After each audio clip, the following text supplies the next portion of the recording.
कांद्याला किमान 25 रुपये प्रति किलो हमीभाव, शेतकऱ्यांना तातडीची आर्थिक मदत आणि अन्य मागण्यांसाठी मनसर येथे झालेल्या रस्ता रोको आंदोलनानंतर मनसर पोलीस ठाण्यात आंदोलकांविरोधात गुन्हा दाखल करण्यात आला आहे. या कारवाईमुळे परिसरात चर्चेला उधाण आले आहे. मंगळवार दिनांक 2 रोजी पुणे-नाशिक महामार्गावरील तांबडेमळा येथील नंदी चौकात शेतकरी व विविध संघटनांच्या कार्यकर्त्यांनी आंदोलन केले होते. कांद्याच्या घसरलेल्या बाजारभावाविरोधात हे आंदोलन करण्यात आले. आंदोलनादरम्यान काही काळ रस्ता रोखण्यात आल्याने महामार्गावरील वाहतूक विस्कळीत झाली.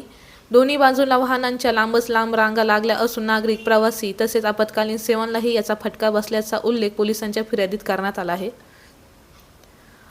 पोलीस कर्मचारी राजेश नलवडे यांनी दिलेल्या फिर्यादीवरून राष्ट्रवादी काँग्रेस शरदचंद्र पवार पक्षाचे पुणे जिल्हा अध्यक्ष देवदत्त निकम, तालुका अध्यक्ष धोंडीभाऊ भोर, युवक अध्यक्ष विशाल वाबळे, गणेश यादव, दिगंबर वाहवळ, राहुल भैरट, सीताराम म्हस्के यांच्यासह 200 ते 250 आंदोलकांविरोधात गुन्हा दाखल करण्यात आला आहे. दरम्यान कांद्याच्या दरपडीत शेतकरी अडचणीत सापडल्याने सरकारचे लक्ष वेधण्यासाठी आंदोलन केल्याचा दावा आंदोलकांनी केला आहे.